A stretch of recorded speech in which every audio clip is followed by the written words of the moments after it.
Alright. How should I do this? Lorena stared at the floor resolutely, rocking back and forth on her heels as she thought. Don't be so surprised, but I only came here to see Figaro. I don't really want to see you. How did that sound? Was it too defensive? It sounded too defensive, even to Lorena's ears. Lorena coughed. She could feel her cheeks starting to flush. This was no good. It was no good at all. She'd been standing outside Tawa's room for 5 minutes, but she still had no idea how to approach her. The door to Tawa's room loomed before her in the darkness, unreasonably intimidating. Lorena swallowed. She shifted from foot to foot. Welcome back. Gosh, this is ridiculous. I'm being ridiculous. I'm not here for anything indecent. I just want to see Figaro. That was Lorena's story, and she was going to stick to it. All you have to do is knock. Just knock. It really wasn't that hard. Not compared to some of the hoops Lady Constance made her jump through on a near daily basis. She could do it. She would do it. And, just like that, Lorena knocked against the door. She knocked once, twice. And then she waited. And waited. And waited. Was Tawa not there? Maybe this was all a waste of time. The knot of unease in her stomach started to recede. Lorena wasn't sure if she was happy or sad by this turn of events. But at least she didn't have to face Tawa. She didn't know if she could. She turned, ready to depart, when... Oh my! A soft voice called out to her. The door opened, creaking on its hinges, and there stood Lorena's unknowing tormentor. Is that you, my little Lori? Don't call me that. I'll take that as a yes. Now... Tawa's eyes roved over Lorena's body. Why are you standing out there, silly? Come inside. Thank you. Lorena was ushered inside, and Tawa closed the door behind her with a dull slam. There was no escaping now. Dun dun! Oh, this is a cute-looking room. I didn't expect you to take me up on my offer so quickly, you know. Well, Lorena swallowed. Her throat was dry. I didn't have anything better to do, so... I was the last resort. Your company is preferable to Pauline's, at least. I should hope so, too. You housemates can be so catty. Speaking of which... I'm so quirky. I wouldn't be surprised.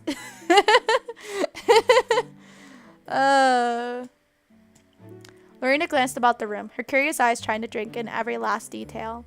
I need some water. Hydration. Alright, blah, blah, blah. I think I read that. Is Figaro here? Of course. He and I are inseparable. Look. Tawa crossed the room and sat on the edge of her bed, patting her lap with one hand. As if on cue, Figaro poked his head out from beneath her duvet and padded obediently towards his mistress. There you are. There's a good boy. Look, Lori has come to play with you again.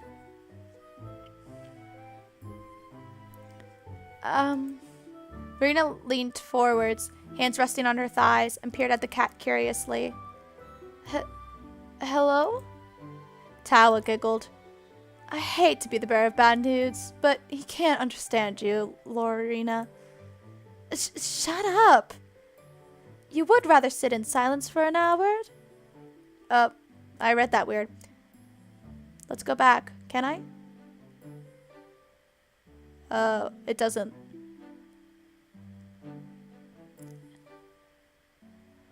Oh, okay. I had to scroll up to go to previous text. Weird, but interesting. You would rather sit in silence for an hour? I didn't say that. What a complicated girl. I'm afraid I don't understand what you want from me. Not one bit. I don't want anything from you. Just her company. Being in Tawa's presence was more than enough. Oh, this relationship is slowly upgrading, and I'm so excited. Yes! With a soft sigh, Lorena took a seat on the edge of Tawa's bed. Though she had a room to herself, the older maid's lodgings, why did I say belongings? Lodgings were not particularly extravagant. Her room was a small one, tucked away beneath the rafters, that sloped down so dangerously low, so one was in danger of bumping their head if they stood on their tippy toes. Tiptoes? Tiptoes. Why do I want to say tippy toes? Tiptoes. I can relate to this. At least, a tall woman like Tawa would be. Lorena was in no such immediate danger herself, but the closeness of the ceiling still set her on edge. The room was rather sparse. Tawa owned a few personal What happened to my reading skills? Come on, English major. Let's go. Tawa owned few personal possessions. No loose ribbons for her hair, or pieces of jewelry, or hand-sewn comforters. They were, however, books. A small stack of them balanced on the floor by Tawa's bed. On Tawa's bedside, there lay a gilt hairbrush with a thick handle and a pitcher of water. Is that for Figaro? I do love looking after my pets. You're far more doting than you look. Tawa shrugged. If I like something, I want to take care of it. That's basic human nature. I have wondered about that from time to time. My status as a human being? Well... Marina shifted on the bed. Her skirts felt cool against her flushed skin. I'm sorry, I couldn't help myself. You are quite unusual. I know, I get that a lot. Does it bother you? My opinion is immaterial. Sorry, that was the word. But what do you think? I think a great deal of things. Then, what do you want? Oh my, this is becoming rather personal. Tawa prodded the tip of Lorena's nose with her finger. That, my little Lori, is a rather complex question. Just try me. Well, I love cookies. Tawa leaned? That doesn't seem right. Leaned forward, her voice dropping to a whisper. Right now, my little Lori. Yes? Tawa leaned closer still. The tip of her nose almost bumped against Lorena's. Do you want to try and guess? Oh, my word! My gay heart! Oh! I'm not very good at guessing games. And even closer. Tawa's lips really were pretty. They were soft and pale pink, like apple blossoms. I can't contain. Oh, the gay is real. Oh! Oh, compose myself. Oh! There had been apple trees at Hartwell before Lorena had been thrown out in disgrace. The delicate blossoms that spread along the branches during the springtime were beautiful. Lorena had always liked them. A soft, fragrant aroma lingered around the older woman. Around the older woman, of flowers of freshly brewed tea, orange peel, and bergamot. We've observed this before. It was dizzying. Right now, my little Lori. Yes? Lorena's eyelashes fluttered. Her cheeks flushed pale pink. I want you. Oh, my word!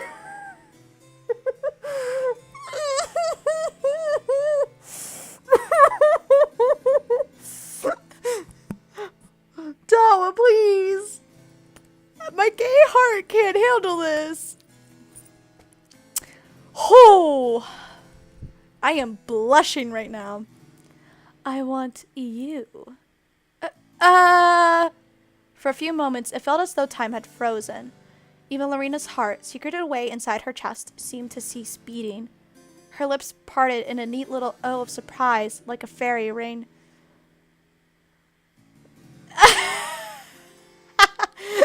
You're gayer than this game? Oh my word, Wolfie. Did Tawa really mean it? Was she just teasing? Lorena did not know. But she did know, at that moment, Tawa looked unbelievably beautiful.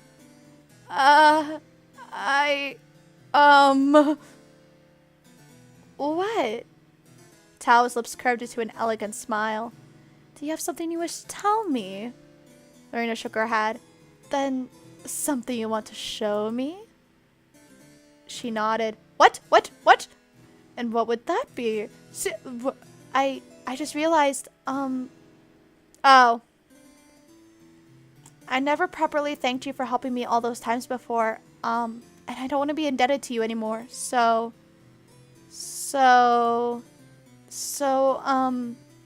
here.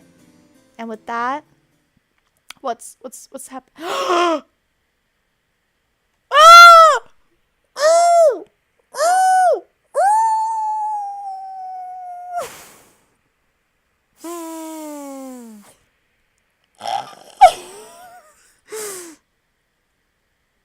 Can't. I wanna. Oh no, that's not what I wanted. Oh gosh. Okay. Oh, oh, my gay heart. Oh. Marina pressed her. Lorena was the one who leaned in and kissed her. Oh, Lord.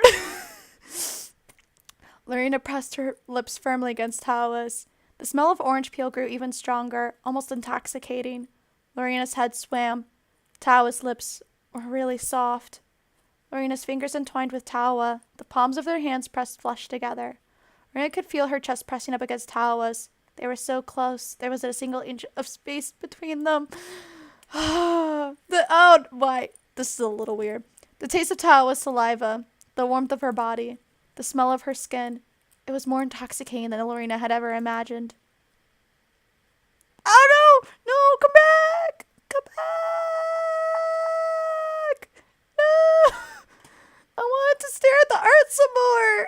Oh, I'm sad. That came out of nowhere though. She went from like barely tolerating there it is. Okay, cool. We can look at it again. She went from like hating Tawa to barely tolerating her to being like, you know what? I don't want to be indebted to you. So here's a gay kiss on the lips. And I don't know how to process. Oh.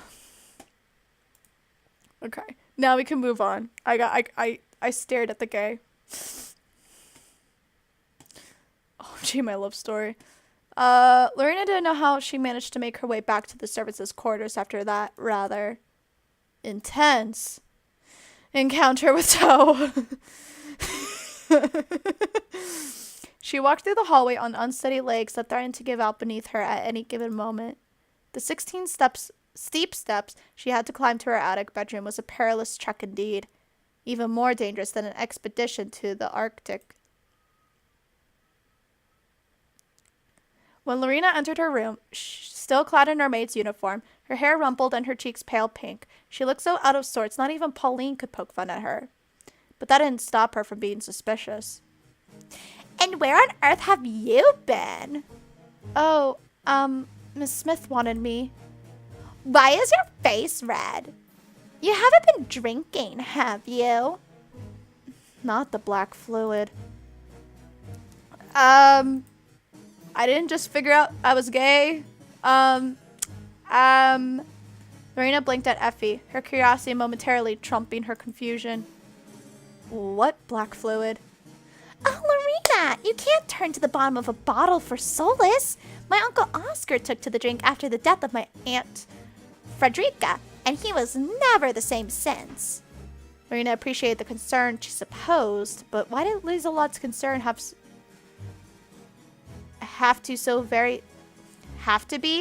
be so very loud and so very Swiss? It was giving her a headache. Don't worry about me. I'm fine. And I haven't been drinking, for goodness' sake. Just Tawa's saliva. Just drinking some saliva. Which was even sweeter than Lorena had allowed herself to imagine. Not that she routinely spent time imagining the taste of Tawa's saliva, of course. You look rather unsteady on your legs. Maybe you should sit down. Really, I'm fine. I think I just feel a bit of a cold coming. And to further prop up her flimsy lie, Lorena coughed quite feebly into her hands. Eric. It sounds so weird. Pauline pulled a face and shifted back in her bed, trying to put as much space between herself and Lorena's phantom pathogens as possible. If you are sick, make sure you don't infect me. We don't want your diseases. I'll do my best. Lorena's head spun. Her fingers were trembling. So, too, was her heart. Maybe, she considered weakly, it wasn't a lie after all. Maybe she really was sick. Love sick! She felt sick. Sick in the head. Sick in the heart. That moment you realize you're gay, right? Oh, we get to see the picture again. Oh, bless. Why had she kissed Tawa? What had come over her? What on earth would her mother say? Her mother. Maybe she should write a letter. That might make her feel better. Hey, Mom, I found out I'm gay. She's really cute. I don't know what to do. Please help. Or it could make her feel worse. Knowing Lorena, it would make her feel worse. But she couldn't know until she tried.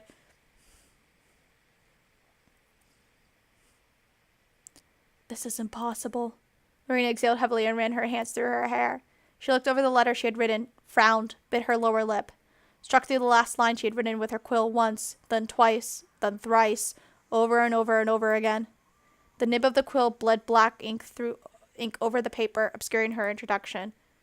Dear Mother, Ethel, Mary, and Alice. I would write a letter saying that. And Lorena sighed again, crumpling the piece of paper between her fingers. This would not do. How on earth could she ever explain this? She didn't understand it herself, so how could she write it down in neat, pretty little words? And to her own mother, no less. Dear Mother, Tilly and I have become much closer since I last wrote to you. In fact, we've become so closer than I ever dared to imagine. We physically became close, Mother. No. Lorena moaned defeat and buried her head in her hands. She was not simply close with Tawa. Lorena was relatively close with Ada, about as close as their schedules would allow. Lorena had never felt a particular desire to kiss her. It was just not done. So not done, in fact. It deserved to be written with capital letters. I'm such an idiot. Lorena mumbled into her hands. Nobody replied. The other maids were fast asleep. If only Ethel was there, Ethel would have known what to say. Ethel always knew what to say. Though Ethel was only 15, their mother always said she was an old soul in a young body. Lorena thought it a fair comparison. Ethel was popular with the opposite sex. She was a sensible sort of girl, good with managing finances and making ends meet, who would make an enviable wife. It didn't hurt that she was so very pretty. Prettier than Lorena. She probably had more experience than Lorena did. The baker's son back in Liverpool had been awfully fond of Ethel. As for Lorena, that brief moment she had shared with Tawa had been her very first kiss. Why had she done it?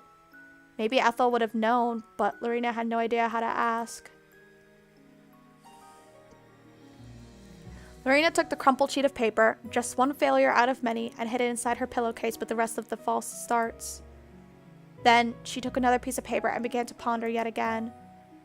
Dear Mother, Ethel, Mary, and Alice, I hope you have been well. I'm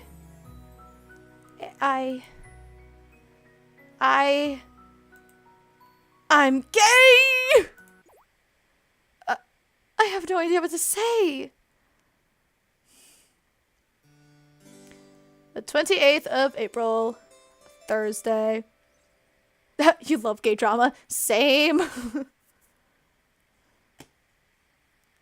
Lady Constance was in a foul mood, and for once, Lorena didn't blame her. Oh, because you know what that feels like? Yeah, that's fair. My experience is different because I'm bisexual. So it wasn't like a huge thing, but I mean, I still told my parents, and I mean, we're good, but they kind of ignore the fact that I'm bi, so Yay me, I guess? I don't know. I can kind of talk to my mom about it, but she's always just kind of like rolling her eyes kind of thing. And then just, it's not worth it with my dad. It's not. Nope. Not worth it. Lorena would have been in a foul mood if Miss Ingrid was her governess, too. Not that she'd ever had a governess. Her family was much too poor to afford such a luxury. But a governess like Miss Ingrid, with her eagle eyes and perpetually frowning mouth, did not seem like such a luxury. If anything, she was a curse. Well, if that's everything. Lorena set the plate of jam tarts down on the table with trembling fingers. The rim of the plate clinked against the wood surface. Though the sound was slight, the unmaid still tensed. The atmosphere in the drawing room was oppressive. The curtains were open, allowing the warm spring sunshine to filter through the air, but Lorena still shivered. There was something about Miss Ingrid's presence, her white skin, her glacial tone, her narrowed eyes, that seemed to suck all the heat from her immediate surroundings. Oof, same. Perhaps Lorena found herself pondering. She was a relative of Reverend Marner's. That would explain a thing or two. Speaking of which, Lorena was not looking forward to church tomorrow. I suppose I'll be on my way now. Ooh, she's pretty though. Dang. She might be ice cold, but at least she's good looking. Dang. Oh gosh, which voice should I give her? Like,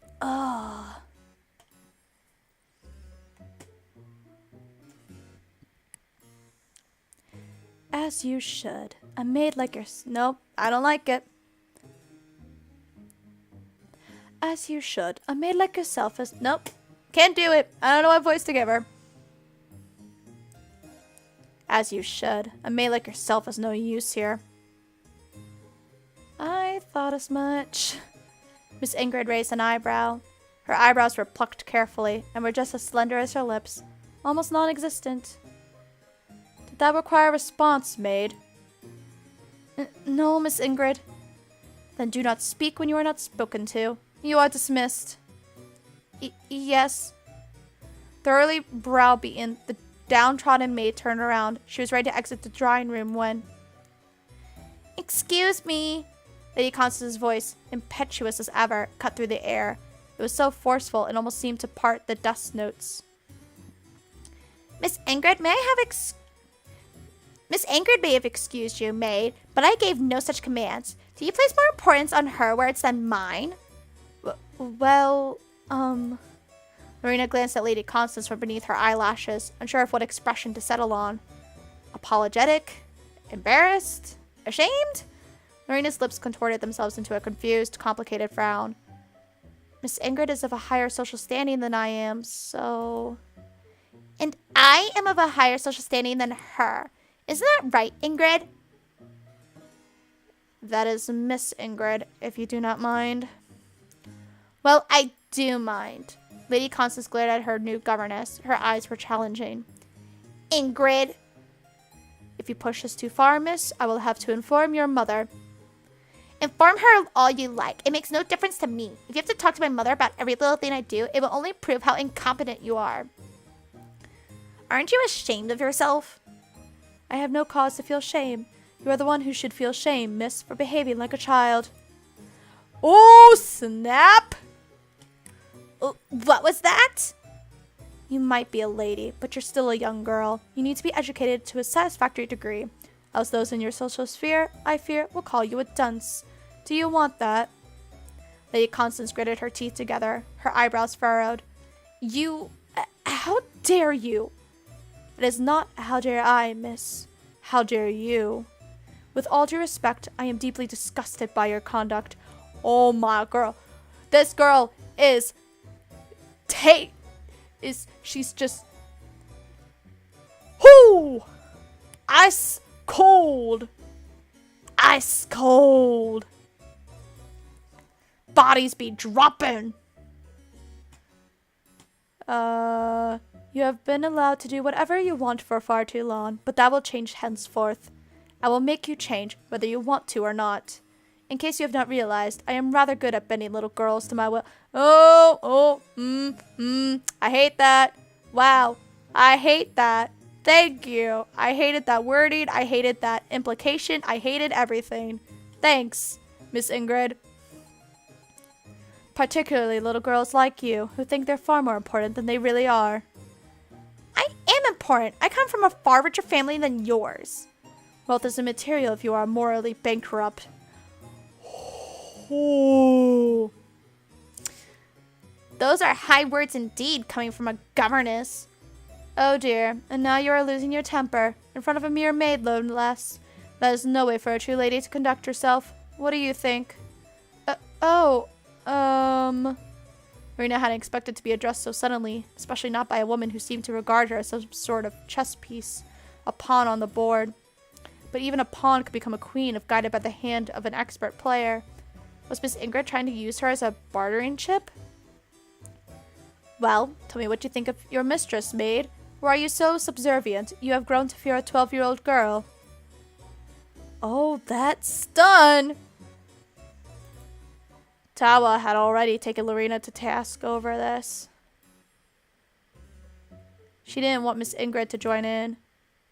I must admit, it is hard to respect somebody when you are so frequently losing their When they are so frequently losing their temper. I doubt any of the maids truly see you as their superior, miss. And there you have it. This is how others see you. How does that make you feel, miss? Lady Constance's expression twisted. She looked outraged. I really, really hate you. Good. Then perhaps you will put some actual effort into improving your attitude. Try to prove me wrong.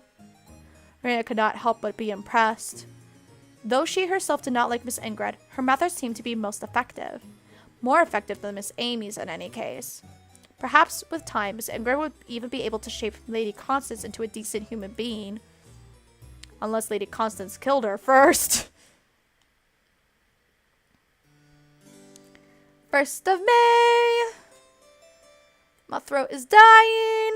And it's Sunday again.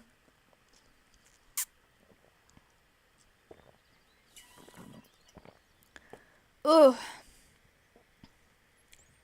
Have you seen Lady Constance's newest governess? Oh, Miss Ingrid, right? That's right. I have no idea what to make of her. She's a little scary. I think so too. She scolded me the other day because I did not polish the fireplace in the drawing room sufficiently. How cruel. I know. Liselot threw her arms in the air. She looked peeved. I'll comfort you all you want. I ship those two so hard, though. Thank you, Effie. You are so good to me. Oh, it is so frustrating, though. What does it even matter? Miss Ingrid was not using the fireplace. She just wanted to scold me, I think. She scolded me, too. She said it was impolite to look at my feet when I spoke to her. Well, that is what she deserves. I've never seen a more wicked woman. I am sure she had some good in her deep down inside. It must be very, very deep down. Goodness, she is worse than the witch of Belap. Belap? I don't know words. Sunday morning found 4 of Blythe's maids, Lorena, Liselot, Effie, and Ada, making their way to St. Mary's. Pauline and Isabel must have left already. As the 4 maids walked together companionably, Liselot complained the whole while. Lorena didn't really mind Liselot's complaints. Her voice, light and lilting, infected with a Swiss-German accent, was rather charming, even when she was in a state of distemper. But Lorena could hardly focus on Liselot. Her explanation about the witch of Belap was nothing more than a background hum. The sky up above was a bright, peerless blue, studded here and there with fluffy white clouds. The wheat swayed in the breeze, seeming to sigh softly with each slight motion. Excuse me. The air was soft and sweet, the fragrance of wildflowers and ground dirt mingling together in a rich, heady aroma. Not quite as rich, however, as the pervading scent of orange peel and bergamot that hung about Tawa.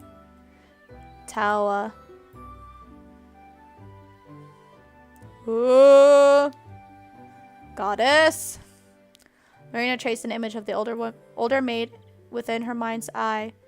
Her black hair, her green eyes, her pale pink lips, just like the apple blossoms on the trees in Hartwell's expansive orchard.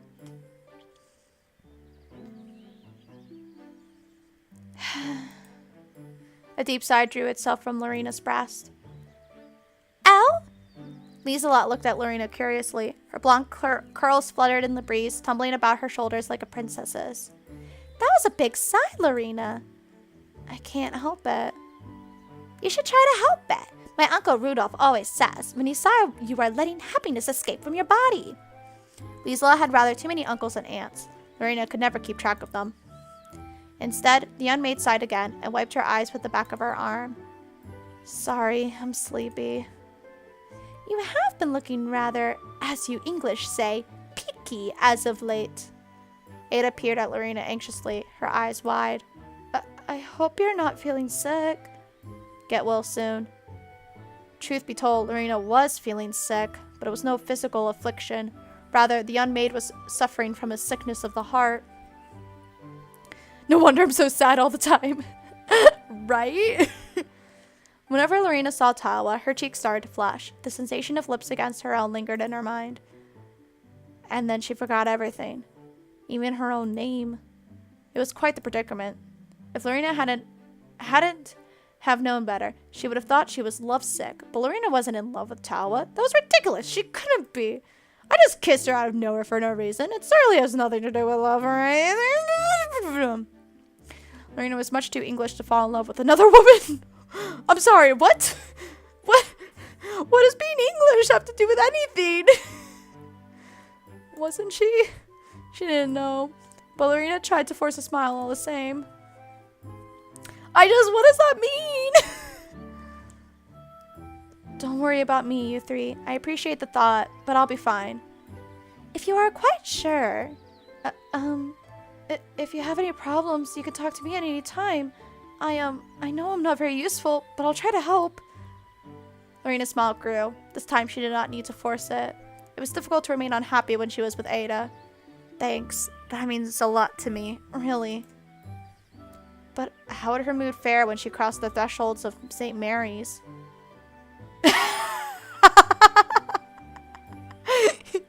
Even you, Wolfare, just like, what? Lorena hardly dared to imagine. She's gonna burn right on the spot. As soon as she passes through, her flesh is gonna burn off. Oh no, she's fine. Obviously.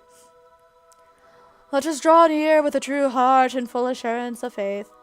It was a miserable thing indeed, Lorena mused, to sit silently through a Sunday service while convinced she was going to go to hell. Lorena had never once considered kissing another woman before, even as an idle whim, so why had she done it? She did not know the answer to that herself, and it was beginning to upset her. Having our hearts sprinkled from an evil conscience and our bodies washed with pure water.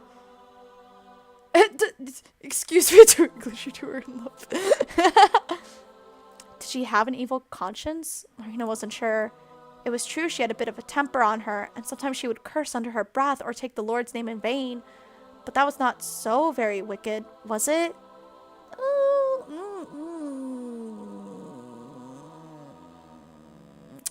Mainly just like saying the Lord's name in vain, but we're not going to talk about that.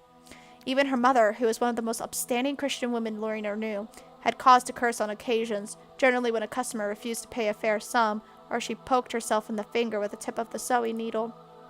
But there was a difference between one or two vulgarities and a shared kiss between two women.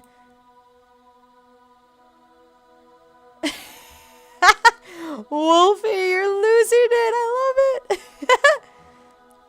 But there was a difference between one or two vulgarities. Oh, wait, I read this. On the lips, no less.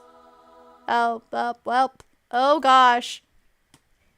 For if we sin willfully, after that we have received the knowledge of the truth, there remaineth no more sacrifice for sins. Lorena knew her conduct had been poor, but she had been unable to help herself. I'm glad you were able to calm down. Though I totally appreciate your, like, outrage, because I feel it. I feel it burning in me.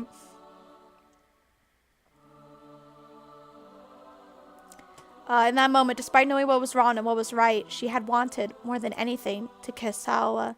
She had wanted it so badly, it was like a physical ache. Merely remembering it was embarrassing. But the most embarrassing point of all was, Lorena wasn't ashamed. She felt guilty, yes, and something inside her breast told her she had done ill, but she did not regret it. If given another chance, she would have kissed Tawa again. You go. She wanted to kiss her even now, but a certain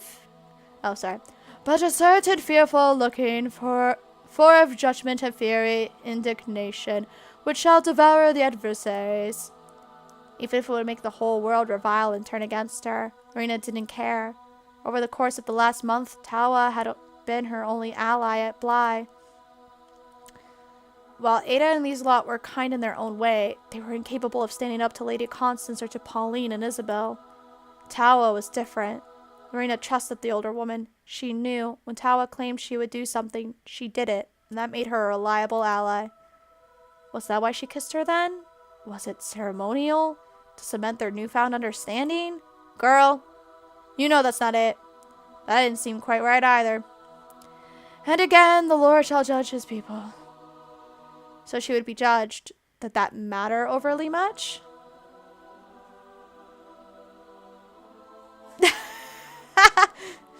Kiss her again, you are in love, make love, I don't care, just get married. So she would be judged overly much. Lorena couldn't help how she felt, though. She didn't fully understand what her feelings were. And yet, though it was frowned upon, Lorena didn't see why it should be so very sinful. During the last 3 years of being in service, Lorena had been unable to pursue what she wanted. She had been bound by the orders and instructions of others, to such an extent that, when Arthur Pickering cornered her in the library and told her she had pretty eyes, of all things, the young girl shook her head. She didn't want to think about that. She wouldn't think about that. She just wanted, for the first time in 3 years, to do something for her own sake. Yes, slay, girl, slay! To do things that made her happy. Yes, it was true. Being with Tawa made her happy. But we are not of them who draw back unto perdition, but of them that believe to the saving of the soul.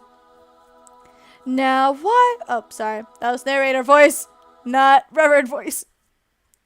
Now, why should a merciful Lord begrudge her for that? Slay girl. All right, thank you. It's no problem. Well, what was my clerk voice before? It's no problem. I'll see you next week, miss. Have a nice day.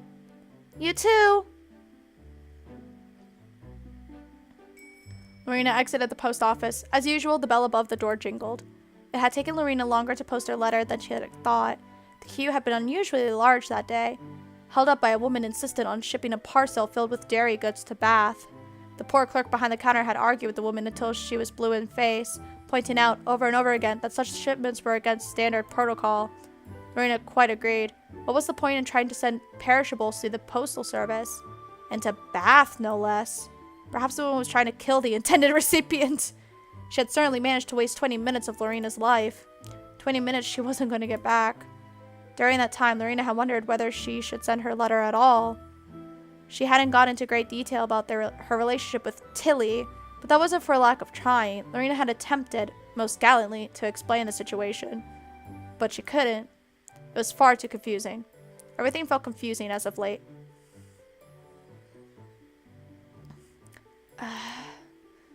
Oh, why was she so stupid? And if Lorena's intelligence needed any further questioning... oof! Oh my, we really must stop meeting like this. Wife! She just had to walk into Tawa. Of course she did. That was how these things worked. Lorena took a few shocked, shuffling steps backwards and blinked at Tawa in surprise. Why are you here? It sounded more accusatory than Lorena intended. Why shouldn't I be here? Am I doing something wrong? No, but... The wind stirred and Tawa's dark hair fluttered gently in the breeze. Lorena stared. She could not stop herself. I know I am undeniably attractive, my little Lori, but you do not need to look at me quite so intensely. I fear you will burn a hole through my head. That wasn't the intention. What are you doing here this week? And did it, Lorena wondered, have anything to do with the curious case she had been carrying the previous Sunday? Oh, just quick fair warning, after this scene, I'm gonna be ending the stream. I've been kind of not keeping track of time because I've been way too invested in this story, but yeah, that's the plan. And did it, wait, I read this. Curious case she had been carrying the previous Sunday? I just want to make an inquiry, that's all. Wolfie. What about? Something precious. Oh, sorry, what? That's not her voice. Something precious, an heirloom. Heirloom? Yes, it's an item that was given to me a while ago, but by somebody very important. I thought the strings needed tuning, so I took it in for repairs last week. You might have seen me carrying it. Oh, duh! A case that's hourglass shaped? That's like a violin. Duh, I'm stupid. I should have known that before. But as soon as she said like strings, I was like, oh, duh. That case. That case indeed. So, what was in it? Some kind of instrument? Indeed. I always knew you were a clever girl. I'm not that clever, Tawa. Don't give me credit. You could have told me that when I asked. But what about the mystery? Not everything needs to be a mystery. Why don't we try a riddle then? What kind of instrument do you think it might be? Well, you said it had strings, so... a violin, maybe? Incredible! You're smarter than you look! That is an underhanded comment. I'm going to pretend you didn't say that. Lorena frowned. But violins are expensive, aren't they? Indeed they are. Mine was made in Cremona almost 80 years ago. Cremona? In Italy. The craftsmanship is first rate. So is the sound. It's very precious. Not just subjectively, but objectively too. That's incredible. Lorena didn't know much about music, but she knew enough to realize that a genuine Italian violin would cost a horrendous amount of money.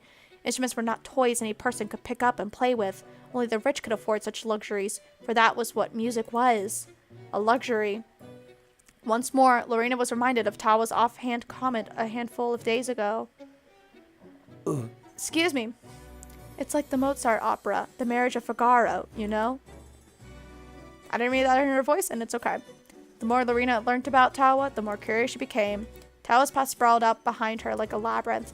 Lorena was beginning to wonder whether she should keep a spool of thread to hand when they conversed so she could better navigate herself. How are you able to afford something like that? I didn't. It was given to me. Whoever it was must have liked you a lot to give you something so costly. I believe she liked me well enough, yes. Do you want me to show you? I can if you're interested. Well, if you don't mind. If I minded, I wouldn't have offered, silly. It was a good point. This was a rare opportunity. Lorena didn't want to let it go. She didn't know when she would have another chance. She wanted to learn more about Tawa. She was almost desperate. Oops. I was gonna check something real quick. No, we're good. Maybe this violin was the key. Okay. Oh, no! I was gonna stop at this scene, but it's my two fave girls. Oh, you know what? I'm gonna have to do it. Because if I don't stop now, I'm never gonna stop playing this game, and it's gonna be a problem. But, oh, I'm so excited for next time, though. Like, ah!